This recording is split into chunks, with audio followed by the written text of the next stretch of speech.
Hi everybody, welcome to our first lesson. This is finite math, and I'm Glenn Chu, and we're going to start our finite math class, section 1-1. This is probably going to be new to you, and I'll do the best I can, trying to do most of our lectures on the video. I've had a lot of success this way, that way people can play them back if they want to, and seems like it's a little bit easier for you guys as much as anything. Section 1-1, we start out talking about the coordinate system and some basic things on lines and equations. And they talk about the Cartesian coordinate plane. And basically what we want to do is have a picture of what these equations mean. And really, if you want to go back a step, start off by talking about a number line. And a number line is just a set of points. And you pick some point in the middle, and we call that 0. That's your origin. And then from there, you can pick some point and call it 1. And from there, it's pretty uniform. You go this way, you got -1 and -2, and those go infinitely each way. And then if I was going to talk about some number, I said x equals 1, then we would, usually put some type of circle and shade it in. But okay, so that's number lines. So we want to spend more time on the coordinate system, the Cartesian coordinate system, and graphing things. So what you have here, you have a line here, that's your x-axis, and going up and down is your y-axis. And both of those are number lines, just like I showed you over here. And where they intersect, this point right here, that's called the origin. And what you can do, you can locate. If you ever played there's a game out there when you're a kid called Battleship. And basically you gave the coordinates of where you thought the ship was. So like if I wanted to pick this point here, then I could express where that point is by ordered pairs. Ordered pairs are always in the form of x comma y, and those individual numbers are the coordinates. So this point would be the point 3, because x is 3. Here's your x-axis, 1, 2, 3, and your y-axis is 2. Now, most of you guys know that already. I also know that if I had a class of 30 people, there's probably 2 people in there that get them backwards, and they just get them confused or whatever. Okay, so more on that in a little bit, but here's your point. You express it with an ordered pair, and each one of those numbers is a coordinate. So that represents each of those things there. And then the last one, the quadrants, if you go back and you talk about taking your two axes, they intersect, and what happens, you form quadrants. So you've got this upper right quadrant, that's quadrant 1. Over here's quadrant 2. I don't know how well that's showing up. Let's try this pen. I'll go back and forth on pens trying to get something better. Does that show up a little better? Yeah. Okay, here's quadrant 2. Quadrant 3 is down here. And quadrant 4 is right there. So sometimes we locate them by talking about what quadrant they're in. In quadrant 1, everything is a positive and a positive. So on these two numbers here, I had a positive 3 and a positive 2. Anything in quadrant 2 is positive, negative. Anything in quadrant 3 is negative, negative. And anything over here is going to be positive, comma, negative. That means a positive number and then a negative number. Okay. So my next example down here, I'm going to show you several points here, and we're going to locate where they're at. This may seem kind of elementary, but we'll do it anyway. So in A here, it says the point 2, 1. So you got 1, 2, that's on the x-axis again. You got x-axis here, you got y-axis here. So on the x-axis, there's 2, and the y-axis is 1. So this point right here is 2, 1. That's in the first quadrant. They're both positive. On B, it's negative 1, 3, so we go negative 1 on the x, and then 1, 2, 3.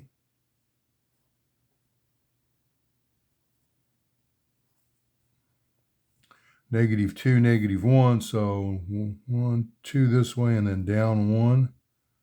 This point is going to be negative 2, negative 1. And then 0, negative 3, so 0 on the x-axis, and then down 3 is right here.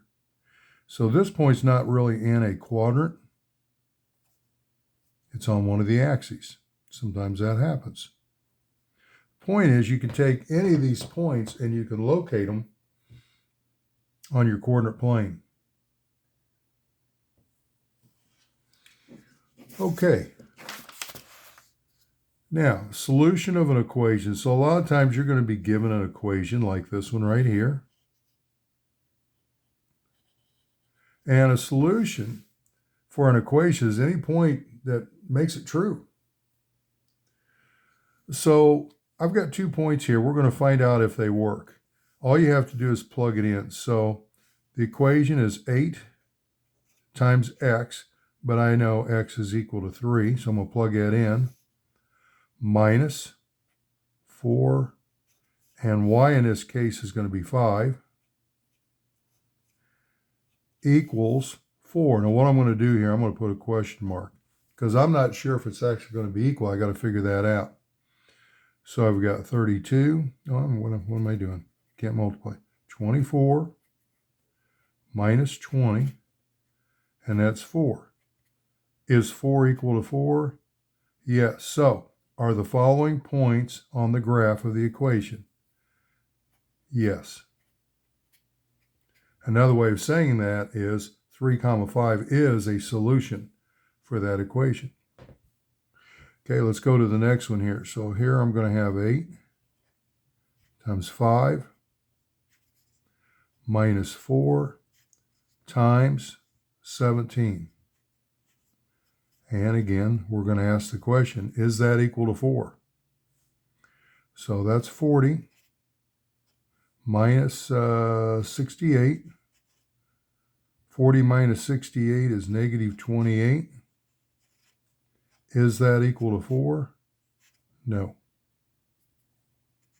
So that's not a solution.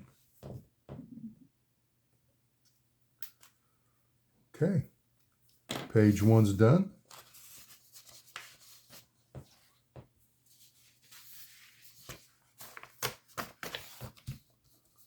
Page 2. We'll start up on top. A couple things you need to know. A linear equation is an equation whose graph is a straight line. Intercepts, the intercepts of a line are where the line crosses the x and y axes. And in general form, we could write any linear equation, cx plus dy equals z. Most books would probably put ax plus by equals c. The letters don't really matter. This is what our book uses. So when you're reading the e-edition, or if you actually buy one, that's what it'll show you. So I'll keep those in there. Okay, so here's what we want to do. We have an equation and we want to graph it down here. So what we're going to do is we're going to find the intercepts.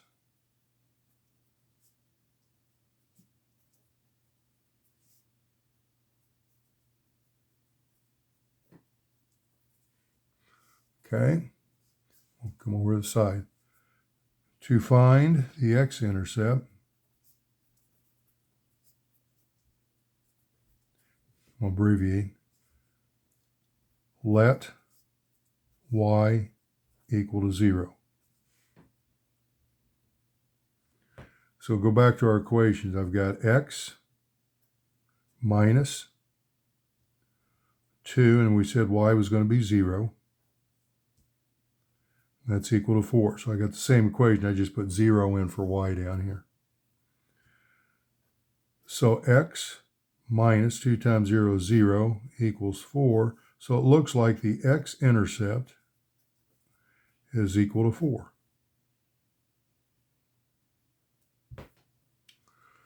Okay. to find the y-intercept,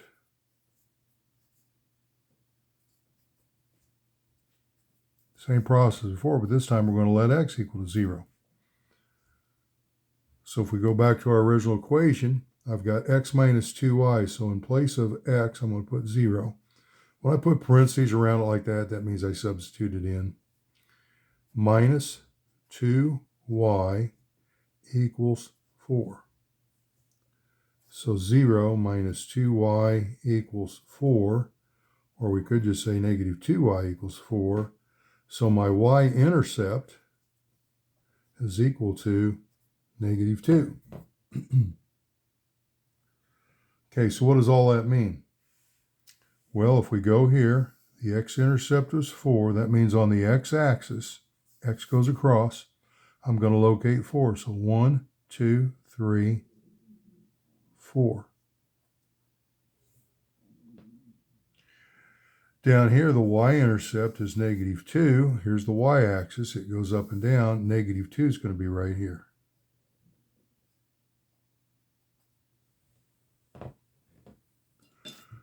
Okay, and you've heard from your geometry days that 2 points determine a line. So all I'm going to do is take my straight edge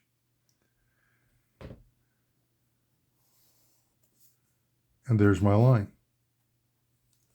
So I graph the line by finding the x and y intercept.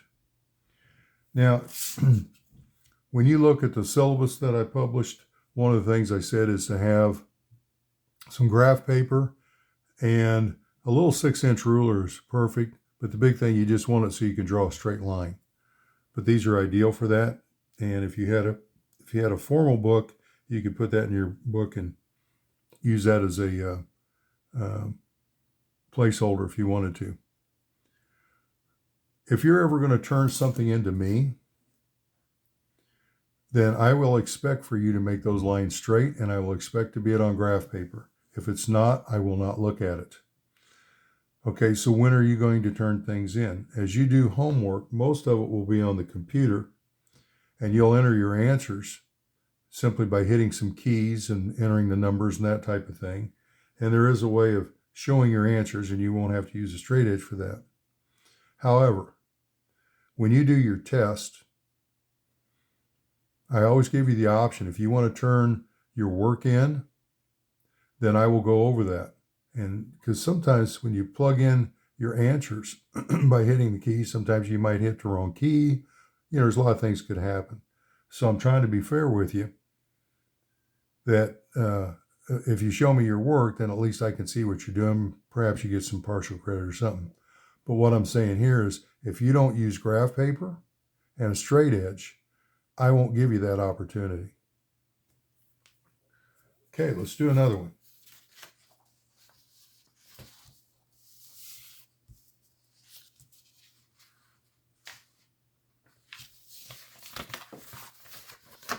Bear with me while I get organized. Okay, so on this one, you got 4x plus 2y is equal to 8. Okay, so here's what I don't usually go through all that work. I simply do this. You want the x and y intercept. If you look at your equation, now this may be a little hard for you to read, but these are always posted. These pages are always posted on ACE. So you can download those and go through them as I go through them if you want. Remember to find the x-intercept, you let y equal to 0. Well, if I put 0 in here, that's 2 times 0, means I want to add 0. This really drops out. So just do this. Take and cover that up. What's left is you got 4x equals 8. If 4x equals 8, then x has to be 2. That's your x-intercept. There's 2. Do the same thing for the y-intercept. Cover up the x's. Now you got 2y is equal to 8. So y is equal to 4. 1, 2, 3. There's 4. You get your straight edge. I got to cheat and pull it over here so I can get to it better. And you draw your straight line.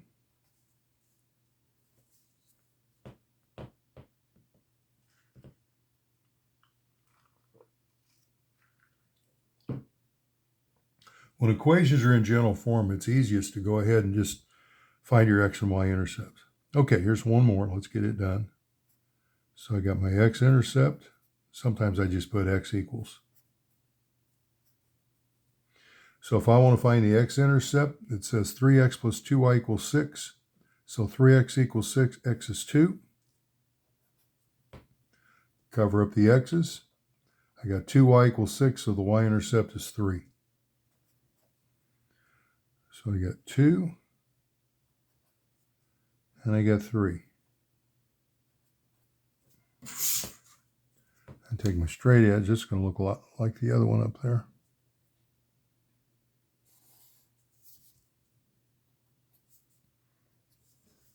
And there it is. So that one was 4-2, and this is 3-2.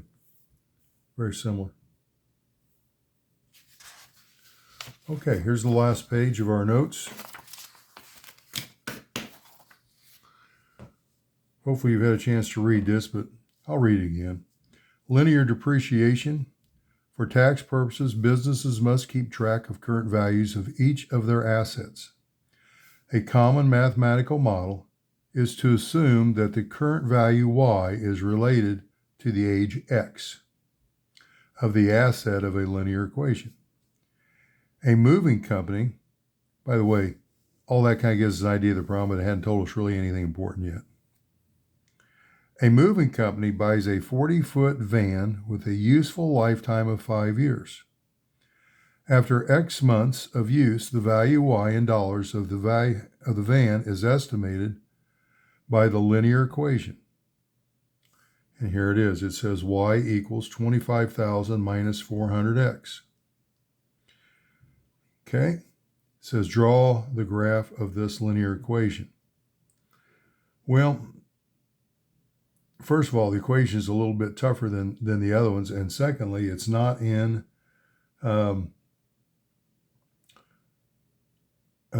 standard form like we want. But we're still going to do the same thing. Okay, we're going to find the x-intercept and the y-intercept.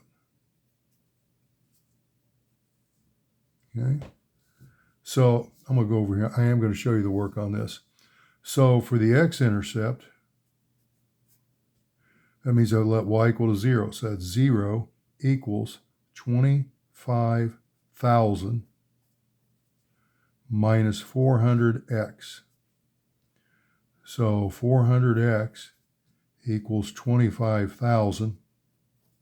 So x would be equal to 25,000 divided by 400. And just to make sure I can do it in my head, a lot of times you make mistakes when you do that. So let's just take 25, 1, 2, 3, divided by 400. And I got 62.5.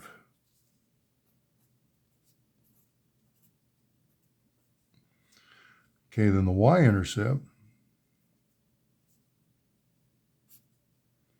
Okay, now you're going to have y equals 25,000 minus 400 times 0. So that's 0. So really what you got is y equals 25,000. Okay, which now puts you in a dilemma. Unlike the other ones that I was graphing, the scale's not going to be right. Your x value is 62.5. I can't go 0, 1, 2, and so on. So now I might go,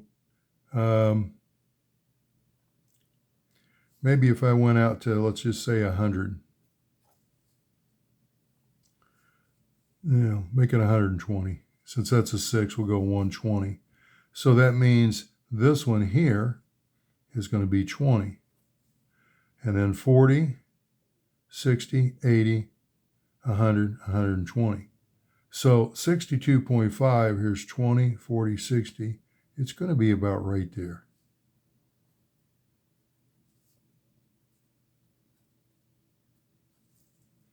Okay, do the same thing with the y. So the y was 25,000. Okay, I'm not going to go 1 through 6 on this one. Okay, maybe I'll go, say it goes by 6, so maybe this is going to be, maybe this is 30,000. I'm going to put 30K. So this is 20K, and this is 10K. They're all separated evenly.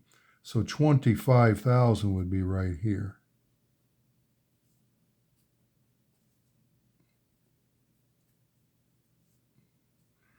Okay, so I've got my 2 points. So we're going to draw our line.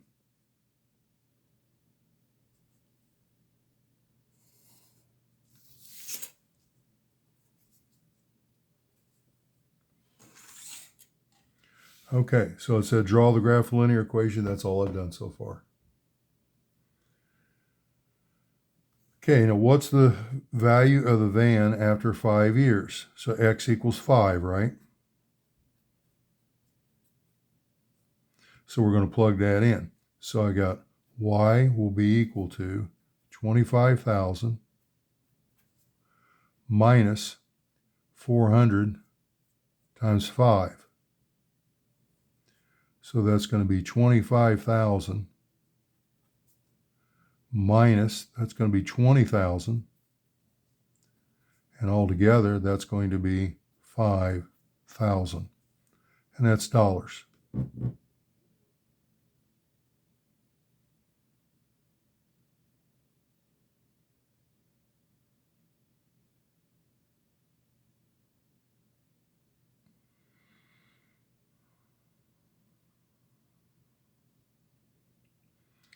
Okay, when will the value of the van be 15,000? Well, I'm going to use the same equation, but now y is 15,000, so I'm going to put it over here, equals 25,000.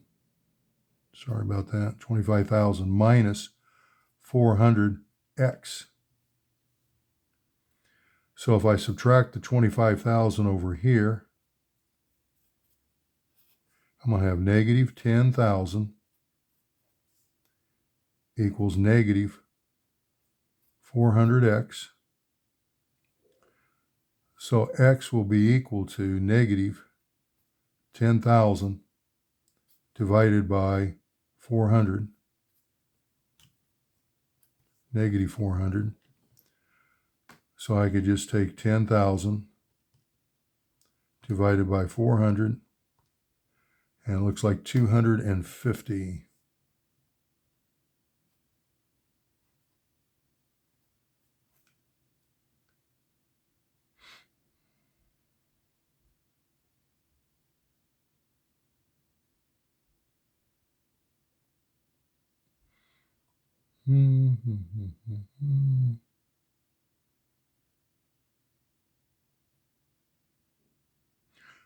Okay. We have some problems with the numbers. The math is correct, but I just looked up here, the 5 years and this don't work out. Okay, let's go ahead and finish this up. What is the economic interpretation that can be given to the y-intercept of a graph? Well, the y-intercept is this number up here. That is actually the initial value of the van.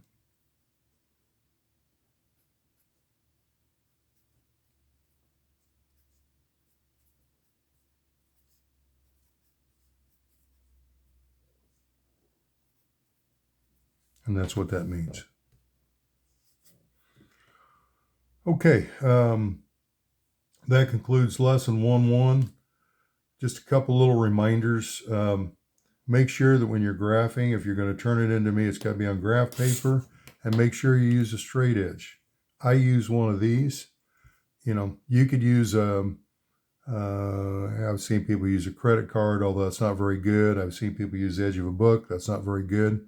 A ruler is the best and handiest thing to do, and you're going to be doing a lot of this. So, I mean, these cost pennies, and you probably got one sitting at home somewhere. Just put it in your book and have it ready whenever you need it. Okay, another thought, you'll notice I have my wonderful TI-83 Plus, which I use quite a bit. And what kind of calculator are you going to need? Well, first of all, you can get by without a calculator. There's not going to be any calculator police out there wanting to know if you're using a calculator. I'm sorry, it's not going to be done. There are limitations, and you're kind of on your honor on that type of thing. But if you want a calculator, as long as you got one that you can add, subtract, multiply, and divide, that's probably as much as you're going to need. If you like graphing calculators and you like graphing lines on them and checking things and want to do that, that's perfectly fine. And my suggestion would be use one of the Texas Instrument brands. And you could use any like the TI 82s, 84s, 85s, 86s. I've got an 83. I used to have a TI, what was that, 90, 99 maybe? And I could actually graph three-dimensionally. It's pretty awesome. You don't need that stuff. Okay, now on the same note, I will tell you this. Many of you guys are using this class to get to the next class. For example, statistics. When you get to statistics, you have to have one of these. You can't do the work without one of those calculators. And I'm talking about a graphing calculator type, because there's different types of means and modes and things you're going to have to do, standard deviation. And there's keys in here that'll take you to that, where that will calculate it for you. If you calculated one problem in stats, it might take you an hour if you're doing it without a calculator. And then you're susceptible to making mistakes. So if you're going on to, let's say, statistics, and that's the one I got in my mind right now, it would be beneficial for you to buy this now so you could use it this semester as well as your next semesters after this in statistics. If you're not going on to another math class, then I would honestly say don't go out and buy you a new calculator, at least not one of these. These cost about $85-$90 to buy. They're nice. You kind of need to show off to people, you know, saying you can use it if you can, but it's probably wasted money. Just any everyday scientific calculator you can add, subtract, multiply, and divide would be fine. Okay, so again, you've seen one of the lectures and you know what it's going to be like. I always have these notes posted. I'll call it an outline when you're on ACE. This one will say 1.1 outline, so it would be good for you to download these notes so you have them. And you get a chance to look through them before we even go through the lecture. And then I've got these, and these you can look at any time. When we do the Zoom lectures, you're expected to be there from 6 o'clock to 7:50. I will be honest, I rarely ever go that long. 30 minutes is probably the norm, 30 to 40 minutes. And I spend time just going through some comments that I have on what you should be doing with the course, how you should be studying, things that are important, some notes about homework or tests or things like that. And that usually takes 5 to 10 minutes. After that, sometimes I will go over problems like this again, and then there's time for question and answer. That's what the Zoom lecture will be like. Okay, if you've not got on mymathlab.com yet, you need to make sure you get in there so you're all set up. If it's your first time doing something like that, sometimes it takes a little bit of effort and you may have to contact me and get some help or contact them, depending on what your question is. Okay, that's it for this lecture, and I will see you next time.